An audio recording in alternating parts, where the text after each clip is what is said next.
everyone, how's it going? And welcome to another week of Force of Will news. As always, if you guys are looking for Force of Will singles or sealed product, especially pre-orders of the new set Strangers of New Valhalla, which we've been going over the spoilers daily, be sure to check the link in the description below for Happy Little Hug Factory. They have pre-orders for the new set for 80 bucks. And obviously singles from the previous sets and a buy list if you guys are looking to offload some cards. So be sure to check that out and click the link in the description below so they know we sent you over. So we got some interesting news today, especially a lot of promo related news. So if you guys like promos, this is your day. So we'll go ahead and jump right into it, starting with the GP. So the GP that happened this past weekend had promos in it. So if you guys didn't see it, the promo mat is this right here, which is basically just using the art from the runes here.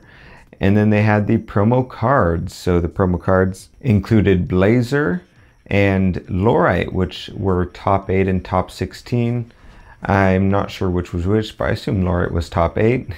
And then there was also Glint of Insight, which you got for entering in. And there's also a promo for Lightning Cave. I don't know if that was related to the GP or not, but there is a promo for Lightning Cave somewhere. And then obviously we had the gold Ubers, and for this time around we had Isis, so that's pretty awesome.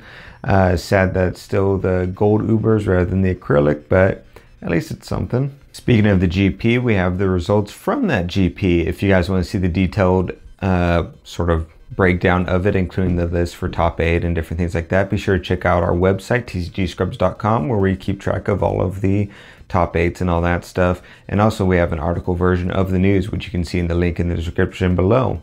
But we'll start with the ruler breakdown. So the breakdown was there was 14 time spinning witches, 8 Chimimis, 5 Hanzos, 5 Kyrix, 3 Lucifers, 2 Ayus, 2 Imuls, and then it sort of just broke down from there. Top 8 consisted of 1 Chimimi, 1 Hanzo, 3 time spinning witch, and 3 of the Kyrix made it in as well, which was pretty interesting.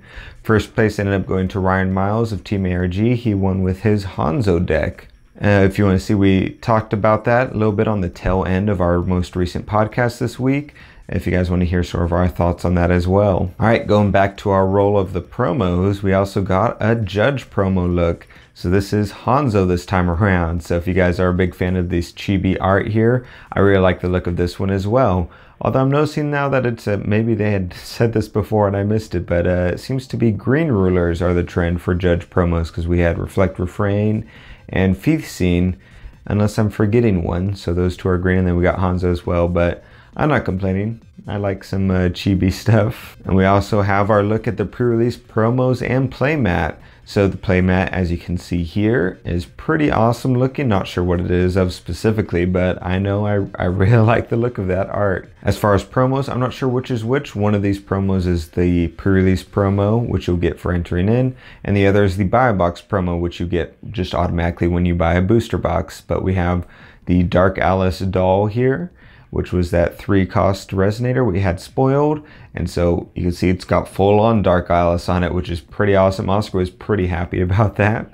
And then we also have this, I forget what it was exactly. I'm sure if I double checked I'd know, but just a dragon, but it looks super cool. I'm really digging the artwork for that. That's my kind of theme that I like, so cool to see those. And kind of promo related, we have our Willpower Rewards that have been shipped out, essentially, at least for some of us.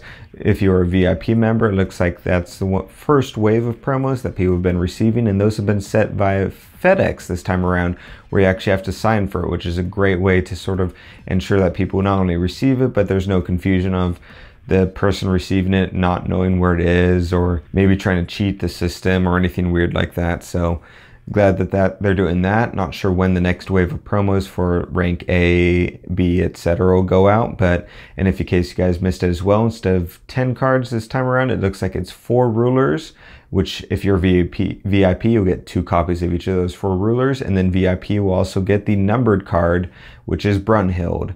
So interesting direction for that. But there will be new promos coming out later this next year, I believe. Willpower Rewards is ending December 31st, but you can scan your cards in up until then. And if you are a VIP this last time around, you're automatically getting the rewards for this next one. So if you end up scanning in, it's just going to get you extra stuff, I believe is what it was said. So pretty awesome. So hopefully that'll fill in that sort of extra card void from that one.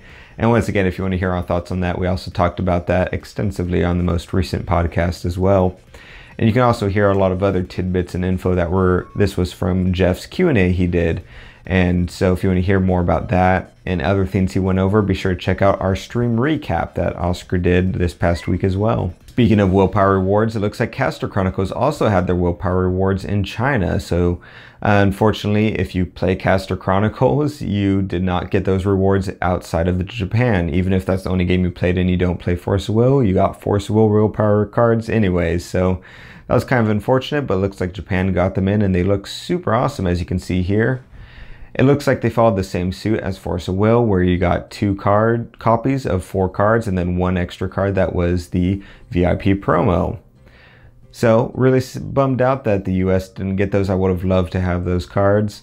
So there's my current theory was that the casters and Force of Will cards were supposed to be sent out, that equals 10 cards, and just be sent out to everyone like normal. But with the most recent revelation of casters splitting off into doing their own thing, at the last minute, maybe Force of Will changed it so that it didn't do that, just because of all that confusion on that end. So that's my theory of maybe what happened, but who knows.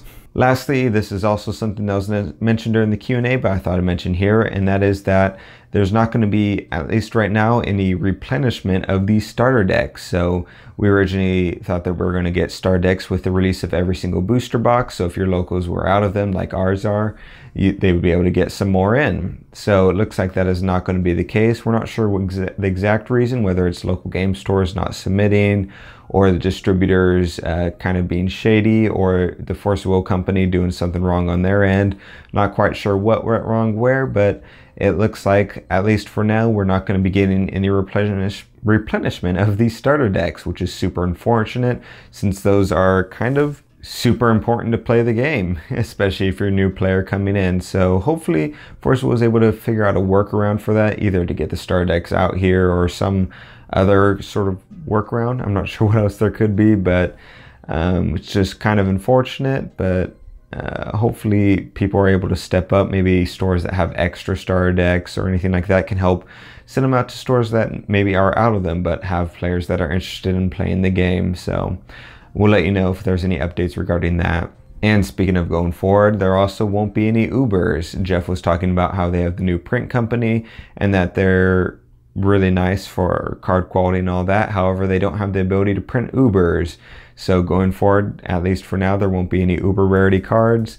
Whether or not we'll get another rarity to replace it, we'll see. But that's really unfortunate, since Ubers are a big part of the game and something that I personally really love. I am a little confused on how they can't do Ubers but can do the gold Ubers that we saw in the top 8 prizing. Maybe it's something like the gold Ubers were already printed from the previous print company and sort of leftovers coming into this. But if that's not the case, then I don't see why you can't just grayscale that. But so hopefully that something's figured out on that. And I had mentioned, I think in our Patreon mini podcast, even if you just took cards and just give them texture and just give them grayscale, you don't have that weird shine or whatever that Ubers usually have, perfectly fine with that. I think the grayscale with the little bit of color tinge to it is what people really like, not necessarily that crazy shiny texturing that Ubers have. Just regular texturing is fine. So, but yeah, so hopefully we get something to replace that for that high rarity. But yeah, that's all the news for this week. Let us know what you think in the comments below. And as always, make sure you subscribe and visit Happy Little Hug Factory to support the channel, and visit our Patreon if you want more content and behind the scenes stuff and different things like that. So yeah, thanks for listening, and we'll see you guys next week.